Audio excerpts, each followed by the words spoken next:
आइए शुरू करते हैं। आज इकोनॉमिक्स वर्ग 11 विषय इकोनॉमिक्स पाठ संख्या 5। पाठ का नाम है भारत का विदेशी व्यापार। विदेशी व्यापार। तो सबसे पहले बात ये जानेंगे कि व्यापार है क्या, व्यापार कहते किसे हैं। पहला प्रश्न क्या होगा कि व्यापार क्या है या व्यापार कहते किसे हैं। बड़ी आसान उत्तर होगा वस्तु या सेवा का विनिमय। हल्ला नहीं, वस्तु या सेवा का विनिमय। विनिमय का मतलब अदला बदली। हम लोग भी एक प्रकार का व्यापार ही कर रहे हैं, लेकिन ज्ञान का है। आपने हमको पैसा दिया और हमने आपको क्या दिया, एक प्रकार का व्यापार नहीं है। तो वस्तु या सेवा का विनिमय, अदला बदली क्या कहलाता है। कोई दिक्कत। व्यापार दो स्तर पर होते हैं। व्यापार के दो रूप हैं, एक राष्ट्रीय और दूसरा अंतरराष्ट्रीय। इसी का अन्य नाम है विदेशी। ध्यान देंगे, व्यापार के कितने प्रकार हैं? तो व्यापार के दो प्रकार हैं, एक राष्ट्रीय व्यापार, दूसरा अंतरराष्ट्रीय व्यापार या विदेशी व्यापार। प्रश्न है राष्ट्रीय व्यापार क्या है। तो भारत हमारा देश है, हम सब भारत के नागरिक हैं। भारत में 28 राज्य हैं, 8 केंद्र शासित प्रदेश हैं कि नहीं है। तो अपने ही देश के भौगोलिक सीमा के अंदर एक राज्य का व्यापारी दूसरे राज्य से, एक शहर का व्यापारी दूसरे शहर से अगर वस्तु का विनिमय करता हो तो क्या कहेंगे, राष्ट्र के अंदर, देश के अंदर, अपने ही देश के अंदर, देश के भौगोलिक सीमा के अंदर अगर व्यापार हो तो उसको हम। लेकिन देश की अंतरराष्ट्रीय सीमा को पार कर गए, देश की अंतरराष्ट्रीय सीमा को क्या कर गए, पार कर गए। जैसे भारत और पाकिस्तान को अलग करने वाली रेखा का नाम क्या है, रेड क्लिफ रेखा। भारत और चीन को अलग करने वाली रेखा का नाम क्या है, मैकमोहन रेखा है। तो सवाल ये आया कि यदि देश की अंतरराष्ट्रीय सीमा को हम पार कर लिए और दूसरा देश में जाके सामान को खरीद बिक्री कर रहे हैं तो क्या कहलाएगा, अंतरराष्ट्रीय व्यापार या विदेशी व्यापार कहलाता है। कोई दिक्कत। अब प्रश्न है कि अंतरराष्ट्रीय व्यापार और विदेशी व्यापार में कई प्रकार की छोटी छोटी बातें आती हैं, तो पहले उसके बारे में चर्चा करते हैं। पहला प्रश्न होगा विदेशी व्यापार का आकार। विदेशी व्यापार का आकार, एक प्रश्न आता है कि विदेशी व्यापार के आकार से आप क्या समझते हैं, या विदेशी व्यापार का आकार क्या है, या विदेशी व्यापार का आकार किसे कहते हैं। तो कहता है जब हम किसी दूसरे देश से व्यापार करते हैं तो व्यापार करने के क्रम उसको सामान देते हैं, उस सामान का कुछ मूल्य होगा कि ना होगा। जो हम किसी को सामान देते हैं तो उस सामान का भौतिक मूल्य होगा ना, उसी मूल्य को हम व्यापार का क्या कहेंगे, आकार कहना है। क्या होगा, कोई सामान का वैल्यू होता कि नहीं, तो सामान के जो वैल्यू होगा उसी को हम क्या कहेंगे, विदेशी व्यापार का आकार। फिर एक प्रश्न आता है विदेशी व्यापार का मूल्य क्या है। विदेशी व्यापार का मूल्य, तो विदेशी व्यापार में हम क्या करते हैं, दो बात करते हैं, एक आयात करते हैं और दूसरा क्या करते हैं, निर्यात करते हैं। कितना करते हैं, हम आयात भी करते हैं और क्या करते हैं। और आप जानते हैं कि आयात माने मंगाना। अगर हम चीन से कोई सामान खरीद रहे तो क्या कहेंगे, आयात। अगर हम अपन सामान किसी देश को भेज रहे हैं तो क्या कहेंगे, तो आयात करते हैं तो सामान का दाम होगा कि ना, और निर्यात करते तो हमारे सामान का भी दाम होगा। इस दोनों के मौद्रिक मूल्य को हम विदेशी व्यापार का मूल्य कहते हैं। माने हम कितने रुपया का सामान भेजते हैं किसी देश में और कितने रुपए का सामान क्या करते हैं, मंगाते हैं, तो इसके मूल्य को क्या कहेंगे, विदेशी व्यापार का मूल्य कहा जाएगा। अब आपके मन में एक प्रश्न होगा कि सर भारत सबसे ज्यादा आयात किस देश से करता है और सबसे ज्यादा निर्यात किस देश को करता है।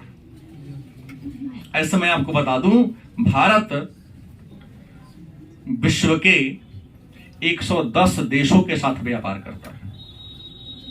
भारत विश्व के कितने, तो विश्व के 110 देशों के साथ व्यापार करता है और भारत 7500 प्रकार के वस्तु का निर्यात करता है और 6800 प्रकार के वस्तु का आयात करता है। लेकिन फिर भी भारत का विदेशी व्यापार घाटा में है। क्यों?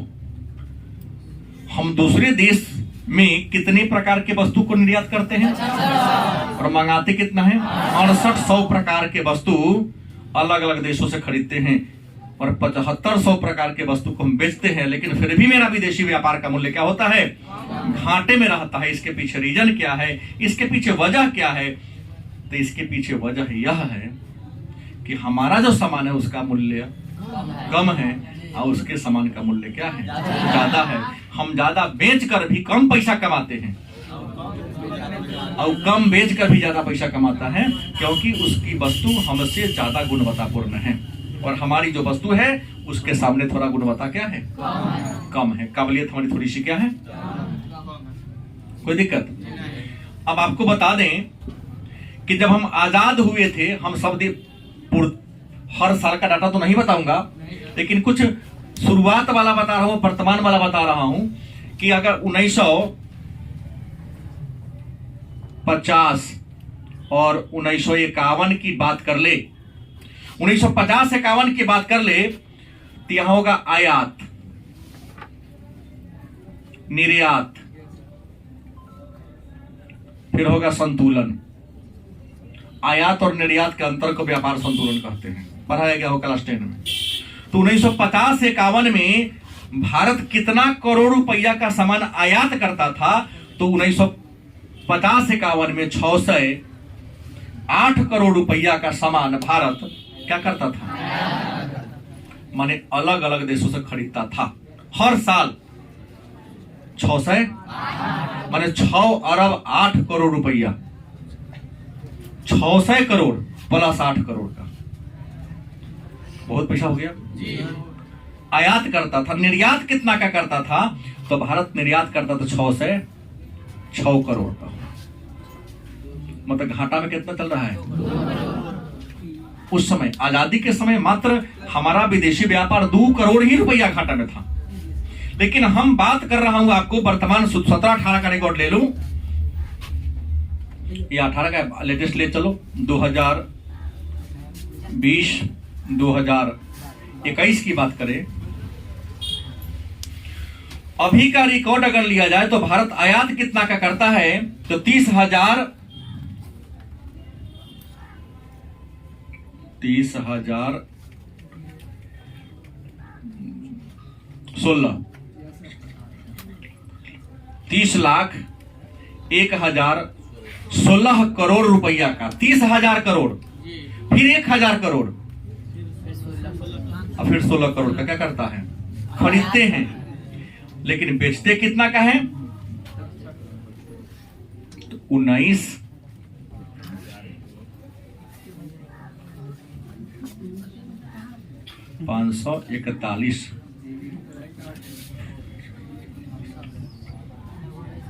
माने 19,55,541 करोड़ रुपया का निर्यात कर। देखिए यहां पर, यहां 30,000 करोड़ है,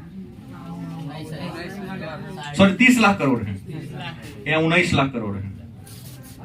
डिफरेंस छोड़िए, 1000 को छोड़ दीजिए जाए, लाख में लिया जाती कितना हजार है, लगभग थोड़ा कम हो जाएगा क्योंकि यहाँ डिफरेंस लेंगे तो लगभग 10.5 लाख करोड़ हर साल भारत सरकार को घाटा होता है। और वो सामान किसके लिए? नरेंद्र मोदी अपना लिए खरीदती है, देश की जनता के लिए।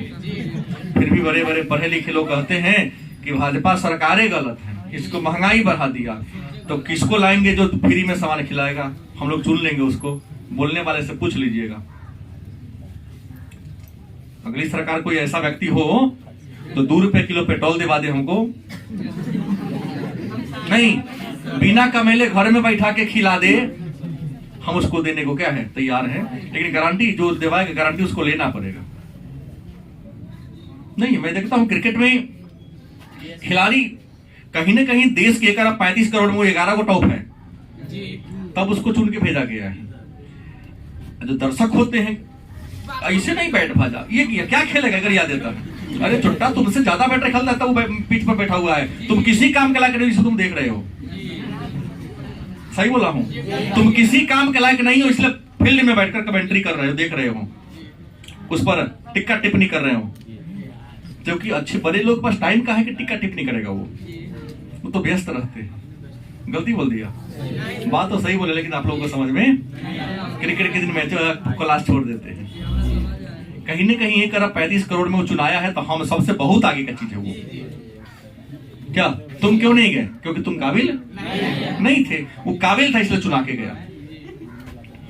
तो खैर ये बात हो गई। तो हमने कहा कि सबसे ज्यादा निर्यात किस देश को करता है, वर्तमान की बात करते हैं तो भारत सबसे ज्यादा निर्यात USA, United state of America को भारत सबसे ज्यादा क्या करता है?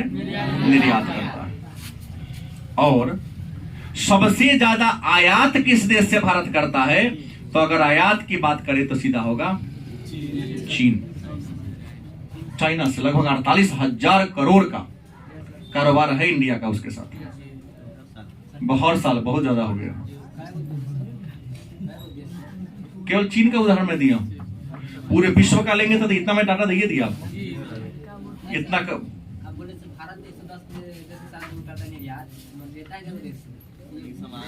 सबसे देगा तो लेके करेगा ना, सबसे थोड़ा बड़ा होता, किसी से ज्यादा किसी से। हमने बड़ा का नाम बता दिया कि सबसे अधिक निर्यात अपन सामान सबसे अधिक कौन देश में बिकाता है? आज सबसे ज्यादा हम कोना के सामान खरीदते हैं। देखो ना, मार्केट में अन्य देश का सामान कम मिलेगा, चाइनीज सामान बेसी मिलेगा। लेकिन अगर सीधा पूछे कि भारत का सबसे बड़ा व्यापारिक साझेदार कौन है, तो वर्तमान समय में नाम देंगे चीन का। लेकिन चीन से पहले, कोरोना से पहले कौन था? USA था। भारत का सबसे बड़ा का व्यापारिक साझेदार वर्तमान में कौन है? सेकंड नंबर पर कौन है? निर्यात सबसे अधिक किसको करता है? आयात किससे करता है? अब प्रश्न है कि आजादी के पहले और आजादी के बाद के विदेशी व्यापार में क्या डिफरेंस आया है? अगर आपसे पूछे कोई कि भारत तो 1947 में आजाद हुआ, तो आजादी के पूर्व भारत किन किन प्रकार के वस्तु का आयात करता था और कौन सामान का निर्यात करता था? एक लाइन में, आजादी के पूर्व भारत बने बनाए सामान का आयात करता था और कच्चा माल का, क्योंकि अंग्रेजों ने कच्चा माल प्राप्त करने के लिए इंडिया को गुलाम बनाया था। मैं पढ़ाया हूं शायद, गलत कि सही? आजादी के पूर्व भारत के विदेशी व्यापार और वर्तमान विदेशी व्यापार में डिफरेंस क्या है, अंतर क्या है? तो एक लाइन में, आजादी के पहले हम कच्चे माल के क्या थे? निर्यातक थे और बने बनाए सामान के, खाद्य सामग्री के आयातक थे। लेकिन आजादी के बाद बदला है नहीं, अब दोनों प्रकार का सामान होता है। और खाद्य सामग्री तो हम मंगाते ही नहीं है। एक समय था जब गेहूं, कौन? PL 480 कानून के तहत अमेरिका से गेहूं आयात करना पड़ा। लेकिन आज हम इतने गेहूं उत्पादन करते हैं कि कई देशों को निर्यात। गलत सही? आज भारत विश्व का सबसे बड़ा सॉफ्टवेयर निर्यातक देश बन गया है। कभी सॉफ्टवेयर के लिए मुंह ताकना होता था कि कोई देश हमको दे दे। आज दुनिया का सबसे बड़ा सॉफ्टवेयर निर्माता देश इंडिया, भारत बन गया। क्योंकि भारत का बेंगलोर है, सिलिकॉन सिटी के नाम से फेमस है। जितना विश्व की बड़ी बड़ी कंपनियां हैं, आईटी का हब, इंफॉर्मेशन टेक्नोलॉजी का क्या है, हब बना हुआ है। अब बड़ी सस्ता में यहां बन जाता है। यहाँ तो गूगल को चैलेंज देने वाला बिहार में बच्चा पैदा हुआ है। नहीं, गूगल कहता है कि हम में किसी की हिम्मत है कि बग पकड़ ले। बग मतलब कमजोरी, कमी, बुराई। और एक बिहार के बेगूसराय का 11वीं क्लास का छात्र बिना के बीए पास कर गया हूं, गूगले को 57 सेकंड के लिए हैक कर लिया। जो दुनिया को गूगल चला रही है, चला को जानता है तो बड़का कंपनी घर में उठवा लेगा, तुरंत मैसेज कर दिया कि हम कर लिए हैं। रात में उसको मैसेज मिली सीईओ को, ये कहां से ले लिया? मैसेज पढ़ा तो अपने पूरा मीटिंग रात में बुलाया, सबको, सारा कर्मचारी अधिकारी को बुलाया, कहा इस प्रक्रिया करके देखो। देखा तो सही बात, हैक हो गया। बच्चा को फोन किया, तो फोन नींद से सोता या हुआ था, तोरे लेखन था, सुत गया, खराटा ले रहा था, लगातार बज रहा था, कौन हुआ? तो कहा कि इतना करोड़ आपको पैकेज मिलेगा। हमारी कमी को ढूंढने के लिए रातों रात करोड़ों का मालिक बन गया। लगभग 2.5 करोड़ की कुछ रुपया, 3.5 करोड़ रुपया उसको दिया। तो कहा कोई जगह हमारा नाम लिख दीजिए, जहां बग है आपकी कमी, उस कमी का मेरा नाम पकड़ रख दीजिए, इतिहासों में अमर हो गया। वो एक सामान्य छोटा सा व्यवसायी का बेटा है, तो क्या है, तो उसने मोबाइल का यूज किया तो पैसा कमाया, ऐसा नाम कमाया कि गूगल के इतिहास में अपना छाप बना लिया। और आप लोग मोबाइल चलाते हैं, चाइना का वही फ्री फायर टिकी कुछ कुछ खेलते रहते ना, ऐसा नहीं करना है। हाँ सर जी,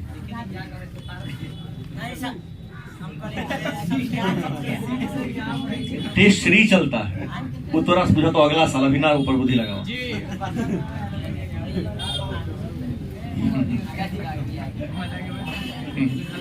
तो हम पहले किस प्रकार की वस्तु आयात करते जान गए, अब किस प्रकार की वस्तु क्या करते जान गए। मतलब आयात और निर्यात सभी प्रकार के क्षेत्रों में क्या आया है, हमारे भारत में बदलाव आया है। अब प्रश्न है, तो भारत के विदेशी व्यापार की विशेषता क्या है? भारत के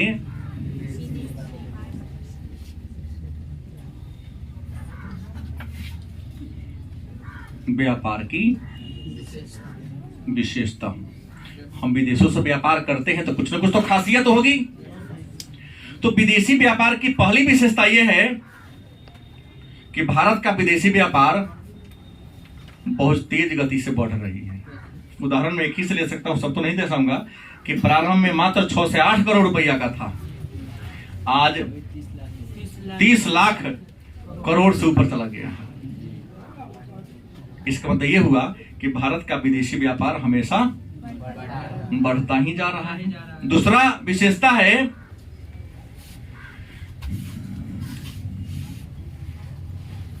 अगर हम पहला कह दे मूल्य में वृद्धि, गलती की सही,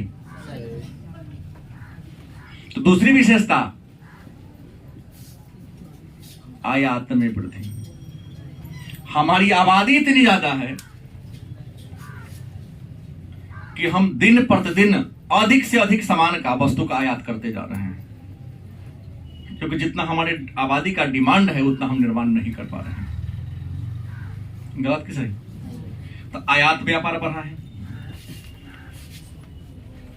उसके बाद विश्व व्यापार में हिस्सेदारी, आजादी के समय विश्व व्यापार में भारत की हिस्सेदारी बहुत कम थी। आज विश्व व्यापार में भारत की हिस्सेदारी मोटा मोटी 20% है। मतलब भारत विश्व का 11वां निर्यातक देश है, सॉरी 20वां निर्यात में और 11वां आयातक। विश्व का निर्यातक में कहमा माने भारत से 19 को देश ऐसा है जो निर्यात ज्यादा करता है, और मंगाने वाले देश में इंडिया क्या नंबर पर है? 11वां नंबर पर है। अगली विशेषता है कि भारत का विदेशी व्यापार हमेशा कथ में रह रहा है, घाटा में रह रहा है। क्यों घाटा में रह रहा है? तो मैं बता दिया हूं कि हम, अलग बात है कि 7500 प्रकार की वस्तु का निर्यात करते हैं और 6800 प्रकार की वस्तु का आयात करते हैं, लेकिन हमारे देश की जो वस्तुएं हैं उसका मूल्य क्या है? कम है। गुणवत्ता कम है, इसलिए मूल्य कम होगा। अब वस्तु को बनाने में ज्यादा लागत लगता है, इसलिए वस्तु क्या हो जाता है? महंगा, तो लोग खरीदता ही कम, क्योंकि टेक्नोलॉजी पुरानी है। और विदेशों में जाओगे एकदम टेक्नोलॉजी फास्ट है, टेक्नोलॉजी उसका। क्या टेक्नोलॉजी? बहुत फास्ट उसका टेक्नोलॉजी है, कम समय में बहुत ज्यादा सामान बना देता है। गलत कि सही? उसका सस्ता हो जाता है क्योंकि वहां इंसान का प्रयोग कम होता है, मैक्सिमम काम मशीन से ही कर लिया जा रहा है। सऊदी अरब दुनिया का पहला देश बना है जिन्होंने रोबोट को नागरिकता का दर्जा दे दिया। हाँ, सऊदी अरब में।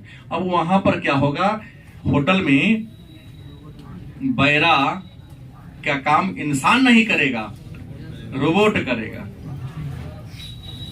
बुझ गए बात? अब कुछ देश इसमें आगे आ रहा है कि सीमा पर इंसान नहीं लड़ेगा, रोबोट बनाएगा, रोबोट ही लड़ेगा। हाँ, थोड़ा देर वेट करना पड़ेगा आपको, समझा दीजिए थोड़ा सा। तो प्रश्न क्या है कि घाटा में हमारा व्यापार जा रहा है, कोई दिक्कत? अगला प्रश्न होगा तो भारत के विदेशी व्यापार की विशेषता को तो हम लोग जान लिए, तो विदेशी व्यापार की समस्या क्या है?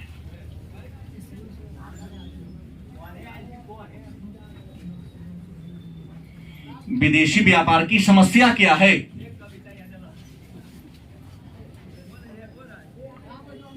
कोई दिक्कत? लाइव क्लास चल रहा है, आपको 15 मिनट रुकना पड़ेगा। क्लास चला, लाइव क्लास चल रहा है, रुकना पड़ेगा 15-20 मिनट। तो बाद में आधा घंटा रुक जाओ, बैठ जाओ। प्रश्न, विदेशी व्यापार की समस्या क्या है, परेशानी क्या है, दिक्कत क्या है? तो भारत के विदेशी व्यापार की पहली समस्या है आयात का बढ़ना। क्या हो रहा है? भारत का विदेशी व्यापार दिन पर दिन आयात हम बढ़ाइए रहे हैं क्योंकि आबादी, लेकिन 1 अरब 35 करोड़ हमारी आबादी पहुंच गए। अनुमान है कि आने वाले 5 वर्षों में, बैठने दो 5 मिनट, आने वाले दिनों में दुनिया का नंबर 1 आबादी वाला देश भारत बन जाएगा। अभी चीन है, कौन बन जाएगा? हम बन जाएंगे और आबाद बढ़ जाएगा। इसके बाद हम बात करते हैं समस्या दूसरी क्या है इसकी। तो दूसरी समस्या है आंतरिक मांग में वृद्धि।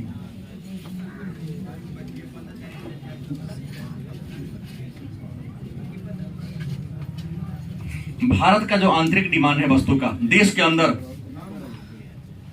हम भी बहुत सामान का निर्यात कर सकते हैं, लेकिन आबादी जितनी है कि जितना बनाते हैं उसका मैक्सिमम खाइए जाते हैं। गलत कि सही? आबादी हमको खा जाते हैं, उपभोग कर लेते हैं, हम निर्यात नहीं कर पाते हैं क्योंकि यहां पर क्या है, आंतरिक मांग, मतलब देश के अंदर डिमांड क्या है, ज्यादा है, बहुत ज्यादा।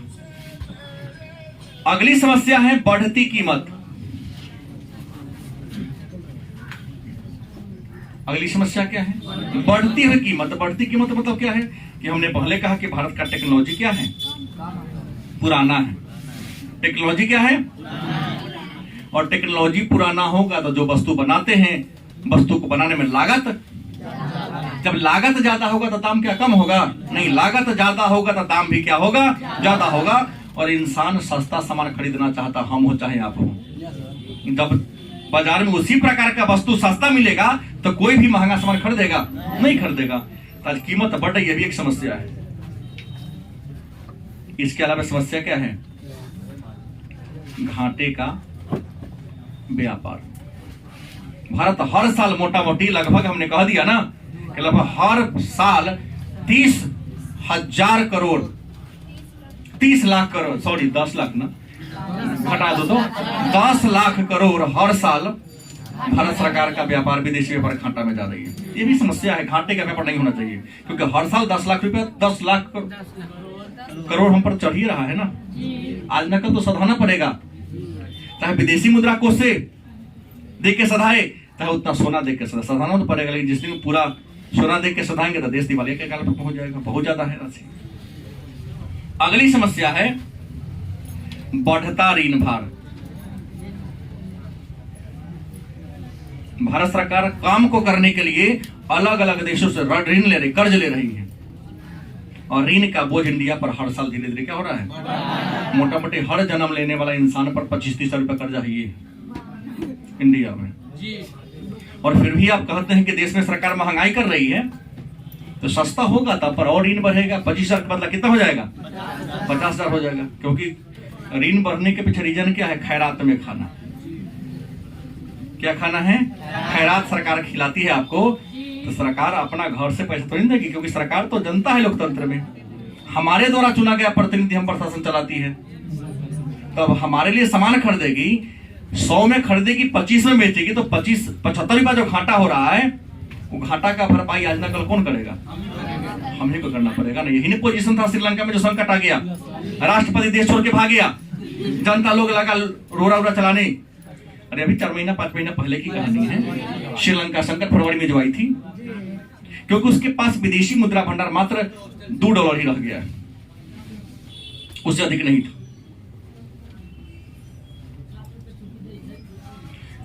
ठीक है, समझा दो जाके, तो वो समझेगा। अब चर्चा है कि भारत को करना क्या होगा, इस समस्या से दूर करने के लिए करना क्या पड़ेगा? तो करना यह पड़ेगा, आयात प्रतिस्थापन एवं निर्यात संवर्धन करना पड़ेगा। अगर व्यापार को ठीक ठाक करना होगा तो आयात क्या करना होगा? प्रतिस्थापन, माने आयात पर कंट्रोल करना पड़ेगा। क्या करना पड़ेगा? निर्यात प्रतिस्थापन, आयात के जगह पर निर्यात क्या करना पड़ेगा?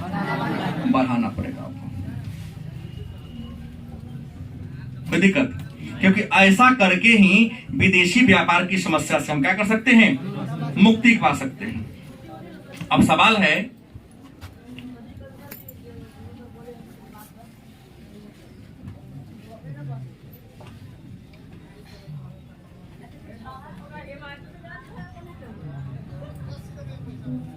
निर्यात संवर्धन के प्रयास। अब निर्यात बढ़ेगा कैसे? तो भारत सरकार ने निर्यात को बढ़ाने के लिए कुछ काम किया है। निर्यात देश का कैसे बढ़ेगा, निर्यात बढ़ावा देने का उपाय क्या है, तरीका क्या है? तो भारत सरकार ने निर्यात को बढ़ावा देने के लिए कुछ समिति का गठन किया है। उस समिति ने सरकार को सुझाव दिया, सलाह दिया है कि किस तरीका से, कौन सा ऐसा उपाय है जिससे हम निर्यात को बढ़ावा दे सकते हैं। तो निर्यात को बढ़ावा देने के लिए पहली बार आया था एक में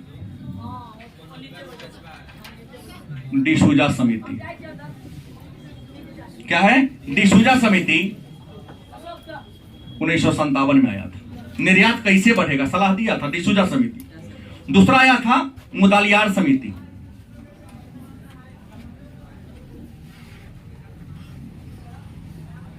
मुदालियार समिति आया था 1961 में। तीसरा समिति आई थी अलेक्जेंडर समिति।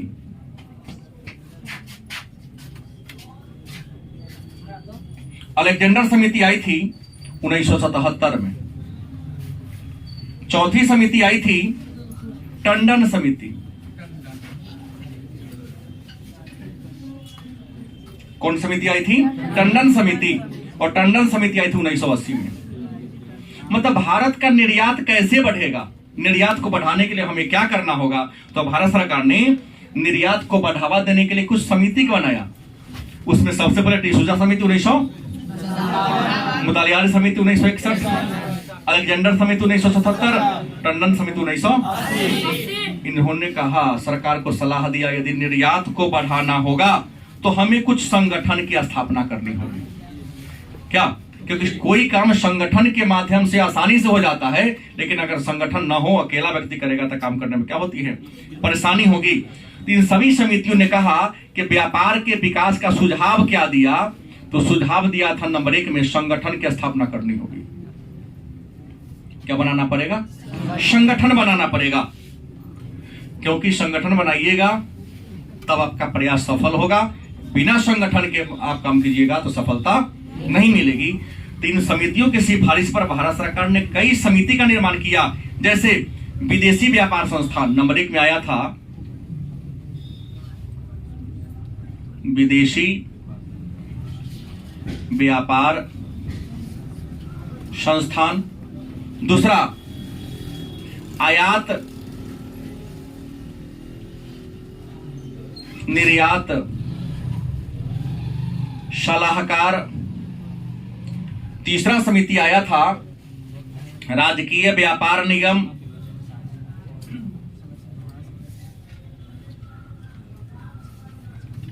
चौथा आयात निर्यात बैंक,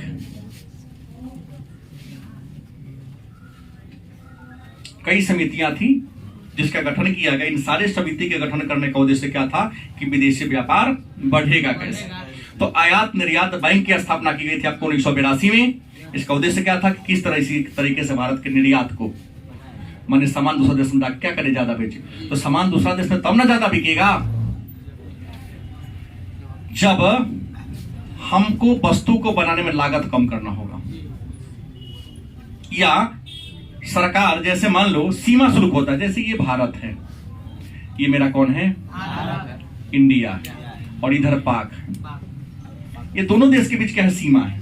तो जब हमारे देश का सामान चाइना पाकिस्तान में जाता है तो हमारे सीमा पर भी टैक्स ले लिया जाता है, और जब पाकिस्तान में घुसता है तो पाकिस्तान की सरकार भी उस पर क्या लगा लेती है, टैक्स लगा देता है। हमारे यहाँ तो कम ही लगता है, लेकिन पाकिस्तान में ज्यादा लगाएगा।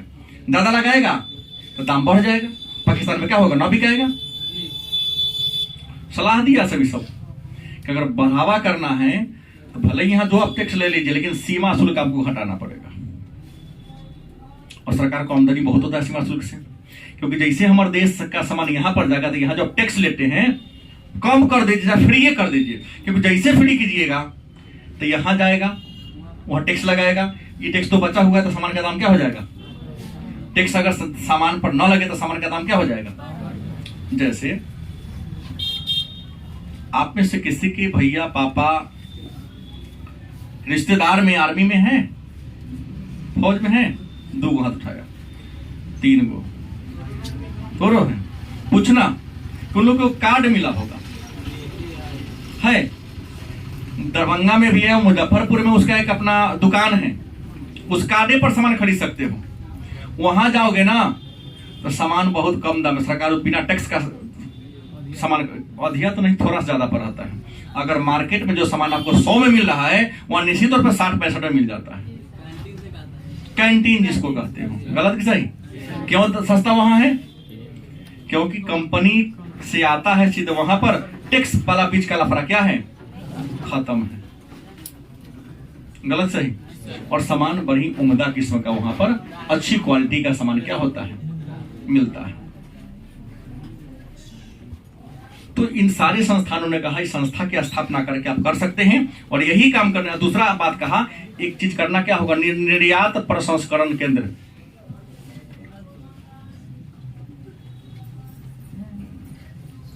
क्या करना होगा, भारत में जितना भी बंदरगाह है वहां पर निर्यात को बढ़ावा देने के लिए निर्यात प्रसंस्करण केंद्र खोलना होगा। और मैं आपको बता दूं कि वर्तमान समय में भारत में 7 को निर्यात प्रसंस्करण केंद्र है। नाम है कांडला, नाम क्या है, जो गुजरात में है। दूसरा है सांता क्रूज,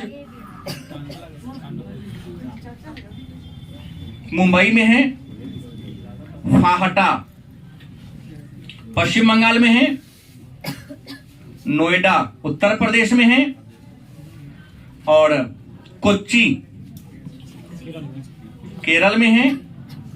चेन्नई तमिलनाडु में है। और विशाखापट्टनम आंध्र प्रदेश में है। तो अगर निर्यात को बढ़ाना है तो हमें निर्यात प्रसंस्करण केंद्र खोलना होगा। और सलाह दिया था इन लोगों ने कि जहां जहां बंदरगाह है वहां निर्यात प्रसंस्करण केंद्र खोला जाए, माने वहां पर वस्तु को रखा जाए, जरूरत तो तुरंत भेज दिया जाए। क्योंकि जितना ज्यादा हम निर्यात को बढ़ावा देंगे उतना विदेशी रुपया हमारे देश में क्या होगा। और जब विदेशी रुपया की हमको प्राप्ति होगी तो हमारी अर्थव्यवस्था अपने बड़ी तीव्र गति से स्ट्रांग होना, मजबूत होना क्या हो जाएगी। तो भारत में निर्यात प्रसंस्करण केंद्र कितने हैं? कंडला गुजरात में है। सांताक्रूज मुंबई में है। फाहटा पश्चिम बंगाल में। नोएडा उत्तर प्रदेश में है। कोच्चि केरल में। चेन्नई तमिलनाडु में। और विशाखापट्टनम आंध्र प्रदेश में।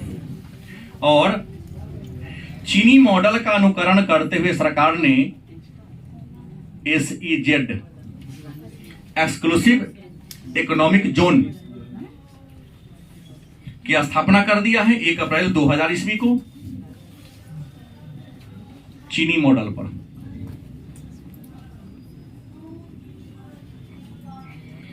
कुछ खास क्षेत्र व्यापार के लिए फिक्स कर दिया गया है।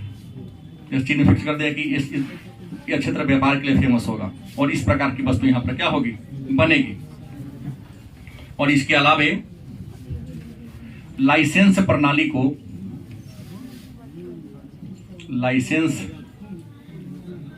को क्या बना दिया गया है, उदार बना दिया गया है। और उदार लाइसेंस प्रणाली कब अपनाया गया, 1992 ईस्वी में, 1991 की नई आर्थिक नीति के तहत, कि पहले किसी कारोबार को करने के लिए लाइसेंस लेने में ही बड़ी परेशानी झेलना पड़ता था। सरकार ने नियम बना दिया उदार, आपको पास एक बार आवेदन पत्र आता है तो तुरंत मूल्यांकन कीजिए और यथाशीघ्र 1 सप्ताह के अंदर, देखते हो ना, जब आवासीय बनवाने जाओ, जाति बनवाने जाओ, 21 दिन के अंदर आपको मिल जाना है, 14 दिन में बन जाता है। अब पहले ज्यादा लगता था, कई बार तो मिलता भी नहीं था, अभी कई परेशान होते जाओ। लेकिन अब क्या है, बड़ी आसानी से हो जा रहा है। तो लाइसेंस प्रणाली को क्या बना दिया गया है, उदार बना दिया गया है। और धीरे धीरे हमारा विदेशी व्यापार का दिशा, दशा, संरचना, मूल्य सब क्या होते जा रहा है, बढ़ते जा रहा है।